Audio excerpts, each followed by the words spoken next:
Hello there, welcome to Proper DIY. Today I'm in deepest Essex, about an hour east of London, to do some work on a property that I look after for a friend of mine who lives and works abroad.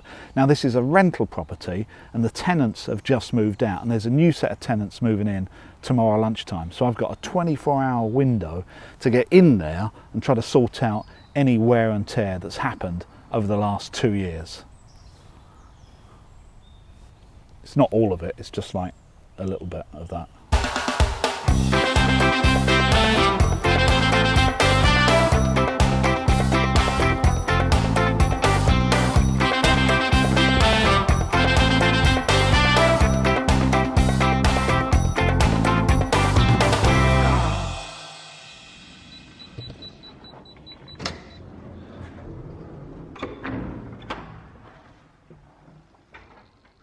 This is a comfortable 2-bedroom apartment within a former stately home which was converted into flats around 40 plus years ago.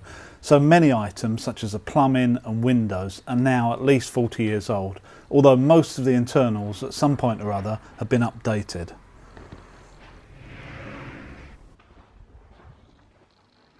As well as a standalone shower room, the main bedroom has an ensuite, and although it doesn't have a new kitchen, the current one is still looking good for its age.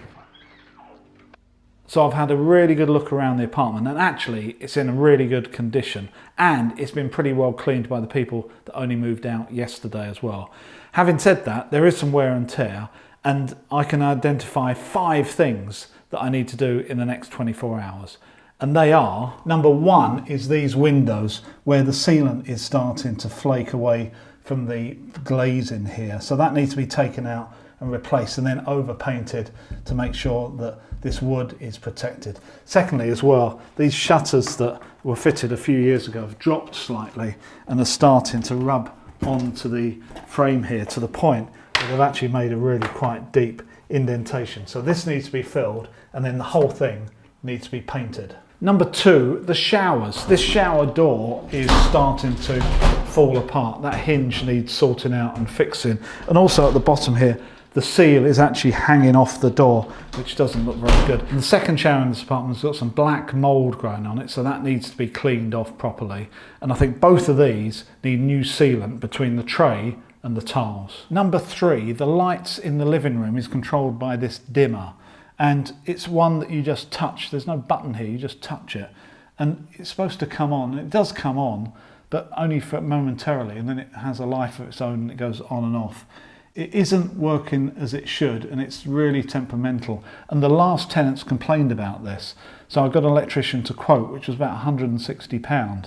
Now, if it's the dimmer that's just behind this plate here, I think these are about £15 in Screwfix. So this is number 3.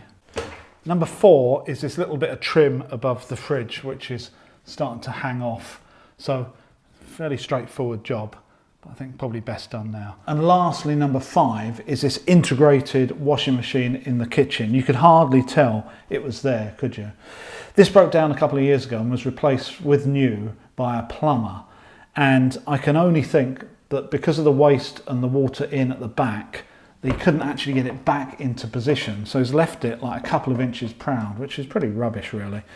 I'm not convinced though, I've already given it quite a big push, and I'm not convinced it's going to go back anymore without sorting out the plumbing, which isn't something I can do in the next 24 hours. The other problem I've got here is that this hinge here is starting to fail, and if I don't do something about that soon, this door's going to fall off. So I'm going to leave this until the very last job, and if I can't do anything about it, it's going to have to stay as it is. So nothing really major there, but the work around the windows is going to be by far the most time consuming. That's because I've got filling and rubbing down and painting. I've got all the painting around each individual window pane, and I've got 3 windows in total, so I've got a number of hours work there. Now I try to bring as much materials as I could think of in the car, but inevitably I still need some more, especially those light switches, which I didn't know about before I came. So as is traditional, before I can do anything, I'm going to have to pay a visit to the DIY shop.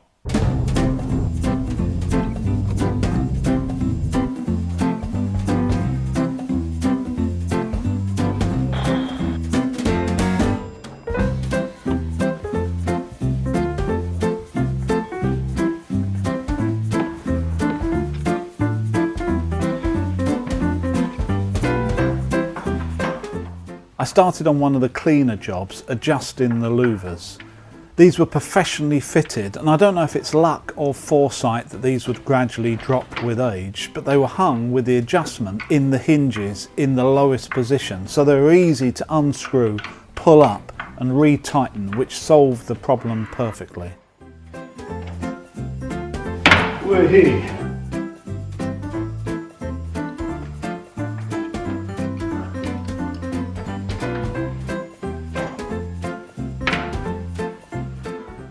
I decided that these brass handles, having been painted around and sometimes on for 40 years, deserved a proper clean-up. So I got to work with some wire wool, and in surprisingly little time they were back to their original condition.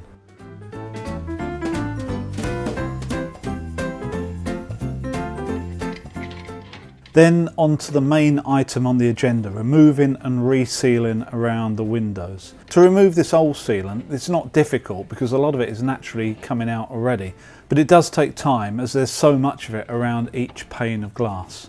These are original weighted single glazed sash windows which tend to get a lot of condensation on the inside, which then deteriorates the sealant over time. To get a nice straight edge on the new sealant, I spend time masking around every pane. This does take time and I'd rather not have to do this, but these windows deserve a nice straight edge to them, and I don't think I'll get that any other way.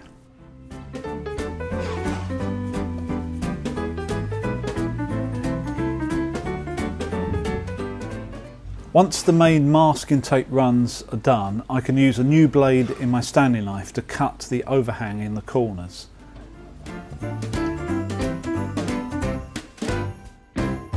So that's the first window fully masked up, and you do get through a lot of masking tape. So what I've done is I've just come in a couple of millimeters in each direction and cut it really sharp. So the flexible sealer I'm going to be putting on next actually bridges that gap between the timber and the glazing and hopefully makes a really good seal. Now I don't think I've got enough time for this to go off properly. Normally I'd do this the day before, leave it overnight and then paint over it. I haven't got time for that. So I'm going to have to put this on now and paint as far up to it as possible, and it's all white, so hopefully should be okay. There's always a fine line between not applying enough sealant and getting gaps in the run, and applying so much that you take out more with your finger than you leave in. However, like everything, the more of this you do, the quicker and better you get at it. As well as smoothing this off with my finger, I'm also pushing it into the gaps around the glass as much as I can to fill every little hole. I then attack the damage caused by the rubbing dropped louver. I enlarge the hole so I can get a nice square edge on it on either side rather than it feathering out to nothing, which I think will help the filler bond better to it. I'm using my favourite wood filler here, which doesn't go off too quick and is really easy to sand after a few hours. While that's curing, I start on the other time-consuming job, which is to reseal around the two showers. The black mould here doesn't want to come off easily, so a full remove and reseal is absolutely required. This shower was installed a couple of years ago, and other than the mould, the sealant is really well stuck to both the tray and the wall. However, after some time persevering, I managed to remove it all so I can put it back. Because there's a small gap between the tiles and the tray here, I'm forcing as much sealer as I can into that gap to ensure a proper seal. While I'm here with the sealant gun, I also decide to fill a vertical gap in the corner that looks open to water.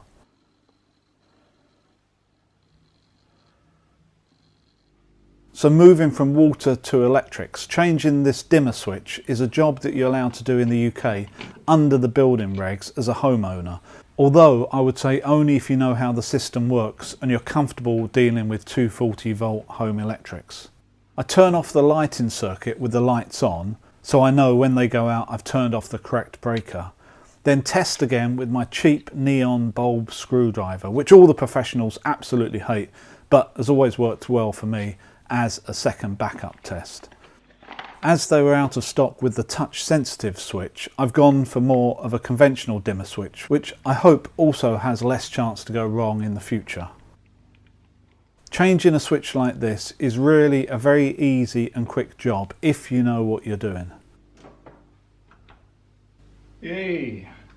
Oh, I always forget when I work somewhere like this that there's nothing to sit on when you have a bit of a break, and I didn't actually bring any liquid with me as well. There's water in the tap if I had a glass or a mug to use it, so this is going to be a fairly dry, sugar-free break. But anyway, it's a really good time to tell you that this video is being sponsored by ITS for all the tools you need. Now, if you're watching this just after it gets published, there's only a few days left until the end of the ITS sale on the 27th of September. Go over there and have a look. They've got some great deals on between their power tools, workwear, gardening, electrical and everything else that they've got on their website. And remember, with over 20,000 5-star Trustpilot reviews and their price promise that they won't be beaten on price by Screwfix or Toolstation, worth checking it out. And if you're watching this video after the 27th of September, still go and check out their website, and I would go and have a look at the outlet section where they've got clearance items and specials 7 days a week. And remember, if you buy anything before 7 p.m, they guarantee next day delivery. So go and check them out. If you spend more than £60 on your first order,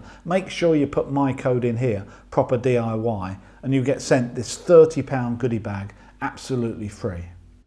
After a few hours, the sealant around the window has got its initial set, which means I can remove the masking tape. Doing this too early tends to bring the sealant edge with the tape, and doing it too late tends to tear the sealant, so I find a couple of hours after applying it works best for me.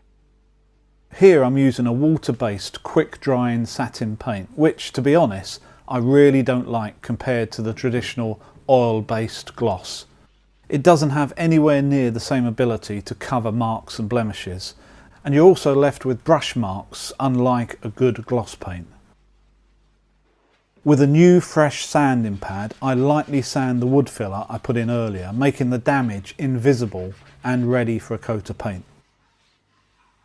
So I'm about 3/4 of the way through. It's getting dark and I think I've still got another 2 or 3 hours at work at least, so it could be quite a late one actually. So I've just taken the door of the washing machine off just to see what the problem was with the hinge, and if you have a look at this, the problem is actually that there's nowhere for the hinge to actually screw into. What I'm going to do is open this up, get some fast setting epoxy into it, and then once that's hard I can put a bit of a pilot hole in, and then I should be able to get another screw into this hinge, so at least it's got 2 screws, and that should solve the problem. Now, I don't know why they call this 5-minute epoxy, because it always takes a lot longer than 5 minutes to get any strength when I'm dealing with it. Anyway, I start filling the hole in the chipboard until I realise the epoxy is very slowly flowing back into the circular hole where the hinge sits, which is really not a good thing. So I use a piece of card that comes from some advertising that came through the letterbox to act as a former and keep the epoxy out. With the paint around the windows now dry, I polish the heads of the brass screws and refit the handles on the first sash window. Those handles have come up a treat and they look really nice against a nice white paint. I'm glad I took those off and polished them up. Anyway, it's really dark and it's really late now and I'm really tired. I've still not finished. There's still a couple of things I need to do. I need to put the handles on the other windows, and that epoxy still needs to cure. It hasn't got enough strength yet for me to drill into it, so that needs to cure overnight. So if I come in early in the morning, I've got maybe a couple of hours before I have to give the keys back. So I've probably got enough time to finish these little jobs and have a tidy up and clear out as well. But at the moment, I'm really tired, I'm really hungry, and I think I deserve a glass of wine.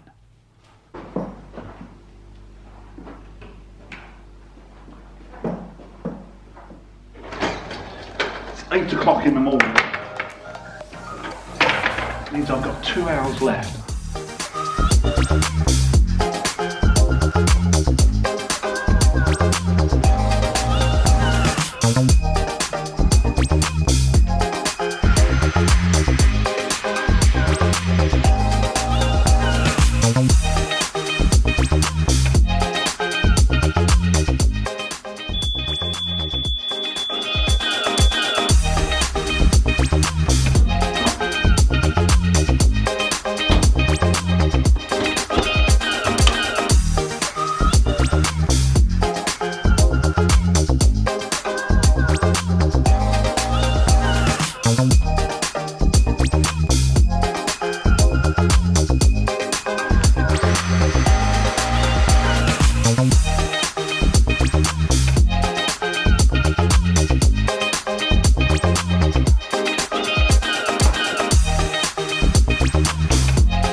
So it's 5 to 10, which is when I give the keys back.